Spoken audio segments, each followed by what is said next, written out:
মাহে রমজান এলো বছর ঘুরে, মুমিন মুসলমানের দারে দারে। মাহে রমজান এলো বছর ঘুরে, মুমিন মুসলমানের দারে দারে। রহমতেরি বাণী নিয়ে, মগফিরাতের পৈগাম নিয়ে, রহমতেরি বাণী নিয়ে, মগফিরাতের পৈগাম নিয়ে এলো সবার দারে দারে। বলেন মাহে রমজান এলো বছর ঘুরে, মুমিন মুসলমানের দারে দারে। মাহে রমজান এলো বছর ঘুরে, মুমিন মুসলমানের দারে দারে। বিসমিল্লাহির রহমানির রহিম। ইন্নাল্লাহা ওয়া মালাইকাতাহু ইউসাল্লুনা আলান নবী ইয়া আইয়ুহাল্লাযীনা আমানু সাল্লু আলাইহি ওয়া সাল্লিমু তাসলিমা। আল্লাহুম্মা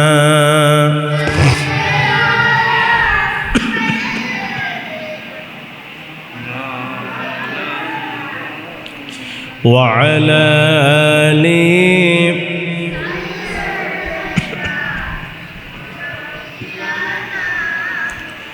বালাগাল উলা বিকামালিহি হাসুনাত জামিউ খিসালিহি সাল্লু। প্রিয় বগুড়াবাসী, কেমন আছেন আপনারা?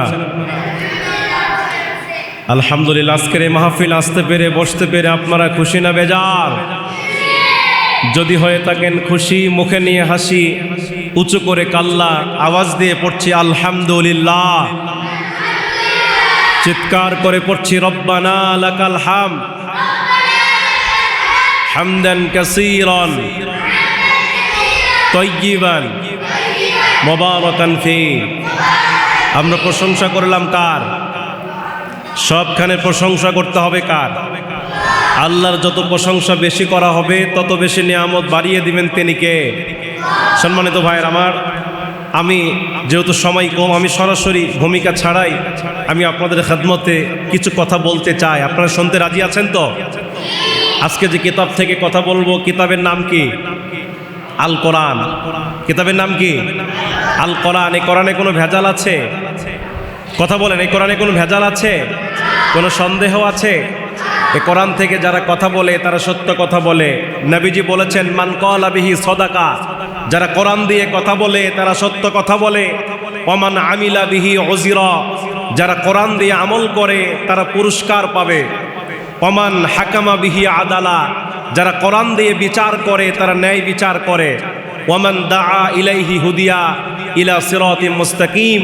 যারা কোরআনের পথে মানুষকে ডাকে তারা সঠিক পথে, সত্য পথে ডাকে। কথা বলেন ঠিক কিনা? আজকে গোটা পৃথিবীর দিকে তাকালে আমরা দেখতে পাচ্ছি আজকে আমাদের মুসলমানরা নির্যাতিত হচ্ছে। কথা বলেন ঠিক কিনা? আমি বলতে চাই, কি অপরাধ ছিল সেই গাজার ছোট্ট ছোট্ট শিশুদের? তাদেরকে পাখির মতো করে ওই মিসাইল মেরে ইসরায়েলিরা, ওই আমেরিকান সামরিক বাহিনীরা আজকে আমার সেই ফিলিস্তিনের মুসলমানদের উপর হামলা করছে। সেই গাজার মুসলমানদের উপর হামলা করে ছোট্ট ছোট্ট বাচ্চাদেরকে দুনিয়া থেকে বিদায় করছে। বাংলাদেশের মুসলমানদেরকে বলতে চাই, আর বেশি দিন সময় নাই। গোটা পৃথিবীতে আল্লাহর জমিন, আল্লাহর দ্বীন প্রতিষ্ঠার জন্য, ইসলামকে বিজয় করার জন্য, যদি আবারও ইসলাম জমিনে বিজয় করার জন্য যুদ্ধ করতে হয়, বাংলাদেশের মুসলমান আপনারা কি দল মত নির্বিশেষে সেই ইসলাম প্রতিষ্ঠার জন্য মাঠে ময়দানে নামতে রাজি আছেন? তো হাত আল্লাহকে দেখা দেন। নারায়ে তাকবীর, নারায়ে তাকবীর। আল কোরআনের আলো, আল হাদিসের আলো।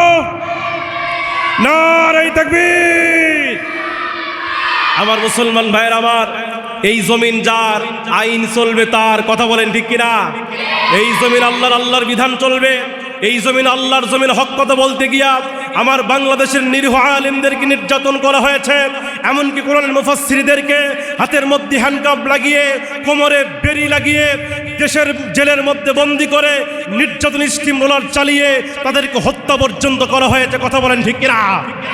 মুসলমান ভাইরা, আমরা বলতে চাই, এই দেশ শাহজালালের দেশ, এই দেশ শাহ মাকদুমের দেশ, এই দেশ ওলিয়া উলিয়ার দেশ, এই দেশ মতিউর রহমান নিজামীর দেশ, এই দেশ কাদের মোল্লার দেশ, এই দেশ আল্লামা সাঈদীর দেশ। সুতরাং আগামীতে এই বাংলার জমিনে কিছু থাকুক বা না থাকুক, ইসলাম থাকবে, কোরআন থাকবে, বাতিলের জায়গা বাংলার জমিন হবে না। কতক্ষণ ঠিক কিনা?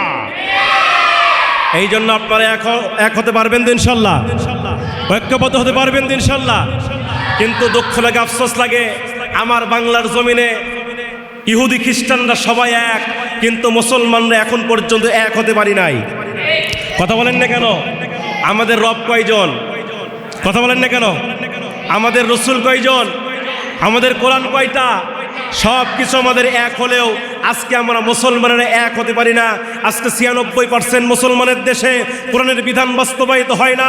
আজকে 96% মুসলমানের দেশে আজকে 96% মুসলমানেরা দলে দলে বিভক্ত হয়ে আজকে ইহুদি নাস্তিক মুর্তাদেরা এই মুসলমানদের উপর নেতৃত্ব প্রয়োগ করেছে। কথা বলেন ঠিক কিনা? এই জন্য মুসলমানদের এক হওয়ার দরকার আছে না নাই?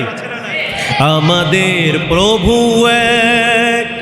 এক নবীর উম্মত, জীবন বিধান এক, ঐশী বাণী কোরআন। আমাদের প্রভু এক নবীর উম্মত, জীবন বিধান এক, ঐশী বাণী কোরআন। তবে কেন এক নও হে মুসলমান? এক হও করি আহ্বান। তবে কেন এক নও হে মুসলমান? এক হও করি আহ্বান। আমাদের এক হওয়ার দরকার আছে না নাই? আসুন আমার ভাইরা, যেহেতু রমজান মাস, রোজা থেকেই কথা বলবো, রমজান মাসের গুরুত্ব নিয়েই কথা বলবো। সম্মানিত ভাইরা আমার, এই মাসের মর্যাদা সবচাইতে বেশি। সুবহানাল্লাহ পড়েন। এই মাসের মর্যাদা কেন বেশি? আল্লাহ রাব্বুল আলামিন বলেন, শাহরু রমাদানাল্লাযী উনজিলা ফীহিল কুরআন।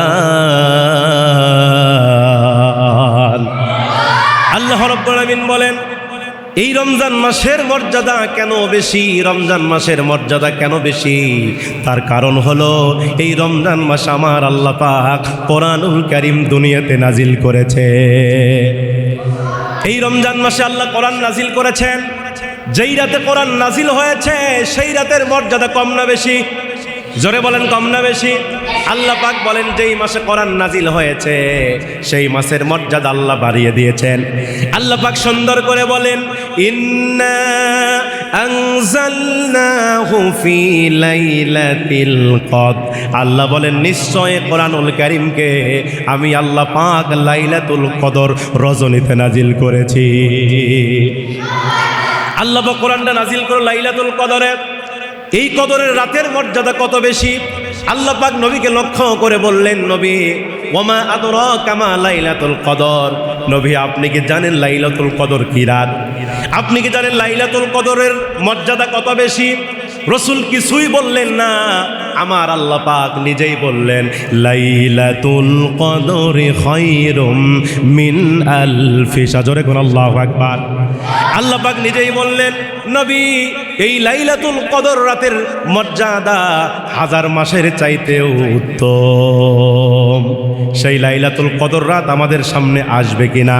জোরে বলেন। এই যে রমজান মাসের নবী করিম সাল্লাল্লাহু আলাইহি ওয়াসাল্লাম বলেছেন, রমজানের শেষের দশকের বেজর রাতগুলিতে তোমরা সবে কদর তালাশ করো, কারণ একটা রাত যদি আমরা পেয়ে যাই, এই রাতের ইবাদত 1000 মাসের চাইতেও দামি হয়ে যাবে। আল্লাহু আকবার। এই জন্য আল্লাহ পাক আমাদেরকে রমজান দিলেন। মুসলমান ভাইরা, এই রমজান আল্লাহ পাক দিলেন, রমজানের রোজা দিলেন। পৃথিবীতে বহু ইবাদত আছে। বুখারী শরীফের হাদিসের মধ্যে আসছে, বুনিয়াল ইসলামু আলা খামসিন। ইসলামের স্তম্ভ হলো 5টি। জোরে কোন কয়টি? এই যে একটা ছাদ আটকানো আছে, এই ছাদ আটকানোর জন্য কতগুলো খুঁটি আছে না নাই? কতগুলো খুঁটি লাগে, কতগুলো থম্বা লাগে? আল্লাহ বলেন ইসলাম নামক ছাদ আটকানোর জন্য 5টি খুঁটি আমি আল্লাহ পাক দিয়েছি। কয়টি খুঁটি দিয়েছেন? 5টি খুঁটির উপরে ইসলাম নামক ছাদ দাঁড়িয়ে আছে। আল্লাহু আকবার বলেন। আল্লাহ রাসূল সেটি বলছেন, বুনিয়াল ইসলামু আলা খামসিন। ইসলামের মূল খুঁটি হলো 5টি। তার 1 নাম্বার হলো শাহাদাতি, সাক্ষ্য দেওয়া লা ইলাহা ইল্লাল্লাহ ওয়া আন্না মুহাম্মাদুর রাসূলুল্লাহ। 1 নাম্বার হলো সাক্ষ্য দেওয়া আল্লাহ ছাড়া কোনো ইলাহা নাই, আল্লাহ ছাড়া কোনো মাবুদ নাই, আল্লাহ ছাড়া কোনো রিজিক দাতা নাই, আল্লাহ ছাড়া কোনো পালন কর্তা নাই, আল্লাহ ছাড়া কোনো আইন দাতা নাই। এই কথার উপরে বিশ্বাস করার নামই হলো ঈমান। ঠিক কি না? এই জন্য আপনাকে ঈমান আনতে হবে 1 নম্বরে। নবী বলেছেন ঈমানের পরে ওয়া ইকামিস সালাহ, ঈমানের পরে 2 নম্বর দায়িত্ব হলো নামাজ। জোরে কোন কি? একজন অমুসলিম যদি আজকে জোহর নামাজের পূর্বে ঈমান আনে, তার প্রথম দায়িত্ব হলো জোহরের নামাজ। ঠিক কিনা? একজন অমুসলিম ভাই যদি মাগরিবের নামাজের আগে ঈমান আনে, কালেমা পড়ে মুসলমান হয়ে যায়, তার প্রথম দায়িত্ব কি? মাগরিবের নামাজ। এই জন্য রাসূল বলেছেন ঈমান আনার সঙ্গে সঙ্গে তোমাদের দায়িত্ব হলো নামাজ, কারণ যার নামাজ নাই তার ঈমান নাই। ঠিক না বলেন? অথচ আমার দেশে কিছু বেনামাজি এমনও পাওয়া যায়, 1 ওয়াক্ত নামাজ পড়ে না, আবার বলে হুজুর আমি নামাজ না বললে কি হবে হুজুর, আমার ঈমান ঠিক আছে। এমন বেনামাজি এমন কিছু লোক বলে কিনা? এমন কথা শোনেন নাই? বলে হুজুর আমি নামাজ না বললে কি হবে, ঈমান ঠিক আছে। আমি বলি তোমার ঈমানই নাই। কথা কোন ঠিক কিনা? কারণ ঈমান, যার নামাজ নাই তার ঈমান নাই, যার নামাজ আছে তার ঈমান আছে না নাই? তাহলে ঈমানের পরেই প্রথম দায়িত্ব হলো নামাজ, ওয়া ইকামিস সালাহ। এরপর রাসূল বলছে ওয়া ইতাইজ যাকাত, 3 নম্বর হচ্ছে যাকাত। ওয়াল হাজ্জি, 4 নম্বর হচ্ছে হজ। ওয়া সাওমি রমাদান, আর 5ম নম্বর হচ্ছে রমজান মাসের রোজা। তবে এবার আসেন ভাইয়ের আমার, এই রোজা এটি এমন একটি ইবাদত যে ইবাদতের মধ্যে কোনো লৌকিকতা থাকে না। জোরে কোন কি থাকে না? লৌকিকতা, অর্থাৎ লোক দেখানোর কিছুই থাকে না। অথচ নামাজ, এটা কোনো কোনো নামাজ আল্লাহর জন্য হয়, আবার কিছু নামাজ দেখবেন মানুষকে দেখাবার জন্য হয়। কথা বলেন না কেন? কোরআনে আল্লাহ নিজেই বলছেন কিছু নামাজি আছে যারা নামাজ পড়বে তারপরেও তারা ওয়াইল নামক জাহান্নামের মধ্যে যাবে। এটি কোন সূরায় আছে বলেন তো? সূরা মাউনের মধ্যে আসছে, ফাওয়াইলুল লিল মুসাল্লিন, ধ্বংস ওই সকল নামাজিদের জন্য, আল্লাযীনা হুম আন সালাতিহিম সাহুন, যে সকল নামাজিরা নিজেদের নামাজের প্রতি উদাসীন থাকে, আল্লাযীনা হুম ইউরাউন, এবং যারা মানুষকে দেখাবার জন্য নামাজ পড়ে। এমন নামাজি বুঝে আমার সমাজে নাই। কথা বল না কে? আমার দেশে বহু নামাজি আছে, ওরা নামাজ পড়ে না, কিন্তু সামনে যখন একটু নির্বাচন আসে ও সময় দেখবেন ও নেতারা নামাজ ছাড়ে না। আছে না নাই? নেতা সাহেব জীবনে নামাজ পড়ে নাই, কিন্তু নির্বাচন সামনে আসলে নেতা সাহেবের নামাজ দেখে কে? 1 আসরের নামাজ 4 বার পর্যন্তও পড়ে। হয়তোবা কাহালুতে নাই, ঢাকাত আছে। কথা বল না আপনারা? এরকম নেতা ছিল কি না? 1 আসরের নামাজ 4 বার পর্যন্ত পড়ে। যেই নেতার মাথায় জীবনে টুপি উঠে না, কিন্তু নির্বাচন সামনে আসলে নেতা সাহেব মাথার মধ্যে একটা টুপি লাগায়, গায়ে পাঞ্জাবি পরে, আবার মাঝে মাঝে তসবিহ উঠিবে, অর্ধেক মনে হচ্ছে জিবরাইল খালাতো ভাই। কথা বল না কে? এরকম নামাজে আসে না নাই? আল্লাহ বলে এই নামাজ আমার জন্য নয়, এই নামাজ সে মানুষকে দেখাবার জন্য পড়ে। কথা কোন ঠিক কিনা? তাহলে এখান থেকে বোঝা গেল নামাজ আল্লাহর জন্য হয়, আবার নামাজ মানুষকে দেখাবার জন্য। এবার আসেন 2 নম্বর, যাকাত। 2 নম্বর কি? যাকাত। দেখবেন কিছু মানুষ আছে আল্লাহর জন্য যাকাত দেয়, আবার কিছু নেতা আছে এমনও পাওয়া গেছে যে সকল নেতারা যাকাতের জন্য মাইকিং করতেছে। 10 দিন আগে থেকে পেপারের হেডলাইনে লিখে দিছে অমুক নেতা অমুক দিনে যাকাতের শাড়ি আর লুঙ্গি দিবে। এরকম ঘোষণা আমরা শুনি কিনা? আচ্ছা বলেন তো, ও যে যাকাতের শাড়ি আর লুঙ্গি দেওয়ার জন্য ঘোষণা দিয়া পেপার পত্রিকায় একবারে মাইকিং করে প্রচার করতেছে, আচ্ছা বলেন তো ওই যাকাত কি আল্লাহর জন্য না মানুষকে দেখানোর জন্য? কথা বল না কেন? যাকাত দেওয়ার জন্য কি মাইকিং করা লাগে? হে কথা বল না কে? আমার দেশে কি দরিদ্র নাই? আমার দেশে গরিব নাই? একটা গ্রামের মধ্যে শত শত দরিদ্র পরিবার থাকে কিনা? তুমি তাদের বাড়িতে রাতের অন্ধকারে ওই দরিদ্র মধ্যবিত্ত পরিবারের লোকের কাছে গিয়া, গরিব মানুষের কাছে গিয়া যাকাতের টাকা দিয়ে আসো। কথা বল না কেন? আবার আজকে সিস্টেম পাইছে যাকাতের শাড়ি আর লুঙ্গি। আপনি কই পাইছেন এই ইসলাম? কই পাইছেন আপনি যে যাকাতের শাড়ি লুঙ্গি দিতে হয়? যাকাতের শাড়ি লুঙ্গি দেওয়ার সিস্টেম ইসলামে নাই। যাকাতের সরাসরি মূল অর্থ প্রদান করতে হবে। কথা কন না কেন? আমার দেশে জাকাতের শাড়ি দেয়, এক বুড়া চাষি ওই শাড়ি পাইতে পাইতে 19টা শাড়ি পাইছে, ওই শাড়ি শাড়ি নিয়ে কি করবে? অত ঘরের মধ্যে চাউল নাই। কথা কন না কেন? অত জাকাতের টাকাতে চাল কিনবে মুরব্বী চাষা, ও লুঙ্গি পাইতে পাইতে 22টা লুঙ্গি পাইছে। আচ্ছা বলেন তো ওই চাষা 22টা লুঙ্গি কি করবে? ওই চাষা 6 মাসেও 1 কেজি গরুর গোস্ত খায়নি। ওই চাষা তো জাকাতের টাকাতে গরুর গোস্ত কিনবে। কথা কন না কেন? তার মানে বোঝা গেল জাকাতের শাড়ি লুঙ্গি দিলে হবে না, জাকাতের মূল অর্থ দিতে হবে। আপনি সরাসরি জাকাতের টাকা দিবেন, ওই টাকা সে তার প্রয়োজন মতো ব্যয় করবে। কথা বলেন না কেন? জাকাত গরিব মিসকিনকে দিবেন, সে তার ইচ্ছা মতো তার যেটা প্রয়োজন সেই প্রয়োজন সে ওই জাকাতের টাকাতে মিটাবে। আর সবচেয়ে উত্তম হলো 5 জন বেকার যুবককে, আপনার 5 লক্ষ টাকা জাকাত খরচ হয়েছে, আপনি 5 জন বেকার যুবককে 1 লক্ষ টাকা করে দিয়ে দেন। 1 লক্ষ টাকা দিয়ে একটা ইজি বাইক কিনে দেন। 5 জন বেকার যুবককে 5টা ইজি বাইক কিনে দেন। ওই বেকার যুবক 1 বছর ইজি বাইক চালায়া পরবর্তী বছরে আবার জাকাত প্রদান করবে। কথা কন না কেন? কিন্তু আমার দেশে কি করা হয়? এরকম ভাবে জাকাত দেই, খালি করছে জাকাতের 10 টাকা 20 টাকা 30 টাকা। যে জাকাত খায় এই সারা জীবনই জাকাত খাচ্ছে, যে জাকাত দিচ্ছে সে সারা জীবনই জাকাত দিচ্ছে, সারেন আর কোনো উন্নতি হচ্ছে না। কথা কি ভুল বলতেছি? তাহলে জাকাতের সিস্টেম হলো আপনার 5 লাখ টাকা জাকাত হয়েছে, 5 লক্ষ টাকা 5 জনকে দেন। 5টা ইজি বাইক কিনে সে ইজি বাইক চালাক, 1 বছর যদি সে ইজি বাইক চালায় ওই কি আর জাকাত খাবে? আর এমন সামর্থ্য হবে সে নিজেই আবার জাকাত প্রদান করবে। কথা বলেন ঠিক কিনা? আবার কোন নামাজ মানুষকে দেখাবার জন্য হয়, আবার জাকাত আল্লাহর জন্য হয়, আবার কিছু জাকাত আছে মানুষকে দেখাবার জন্য হয় কিনা। তেমনি ভাবে এই যে হজ, আল্লাহ পাক হজকে ফরজ করেছেন, ওয়ালিল্লাহি আলান নাসি হিজ্জুল বাইতি মান ইসতাতা ইলাইহি সাবিলা। আল্লাহ পাক রব্বুল আলামিন যাদের সামর্থ্য আছে এই সামর্থ্যবান ব্যক্তির উপরে হজকে আল্লাহ ফরজ করেছে। যাদের সামর্থ্য আছে তারা হজ করবে ভাইয়েরা আমার। কিন্তু আমার ভাইয়েরা এই হজ আল্লাহর জন্য হয়, আবার কিছু কিছু হজ এমনও পাওয়া যায়, কিছু কিছু হাজি আছে যারা মানুষকে দেখাবার জন্য হজ করে। ওই হাজির নামের আগে যদি আল হাজ না লেখা হয় তাহলে হাজি মন খারাপ করে। আচ্ছা বলেন তো ওই হজকে আল্লাহর জন্য হয়েছে? ওই হজটা আল্লাহর জন্য হয় না, মানুষকে দেখাবার জন্য। তাহলে এখান থেকে বোঝা গেল নামাজ মানুষকে দেখাবার জন্য হয়, এরপরে হজ মানুষকে দেখাবার জন্য হয়, জাকাত মানুষকে দেখাবার জন্য হয়, কেবলমাত্র একমাত্র রোজা এইটা মানুষকে দেখাবার জন্য হয় না, এটা একমাত্র আল্লাহর জন্য হয়। যারা আপনারা রোজা আছেন, এই যে সারাদিন রোজা রেখে এই যে কলিজাটা মনে হয় পানির পিপাসায় ফেটে যায়, আসরের সময় যখন আমরা গোসল করি কলিজাটা পানির পিপাসায় ফেটে যায়। আমরা যখন নামাজের জন্য ওযু করে আসরের সময় দেখবেন ওই সময় কিন্তু আমরা ঠান্ডা পানি দিয়ে কুলি করি। আচ্ছা বলেন তো আপনারা কি ওই কুলি করে পানি কি ভিতরে ঢুকায় ফেলেন? জোরে বলেন। আপনি যদি ওই পানি যদি ভিতরে ফেলেন তাহলে কি কেউ দেখবে নাকি?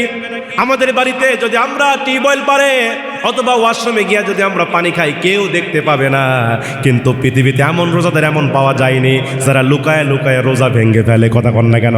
তার মানে বোঝা গেল এই রোজা আল্লাহর জন্য, রোজা একমাত্র আল্লাহর খুশির জন্য। এই জন্য আল্লাহ পাক বলেছেন এই রোজা একমাত্র ইবাদত যার মাধ্যমে তোমরা মুত্তাকি হতে পারবে।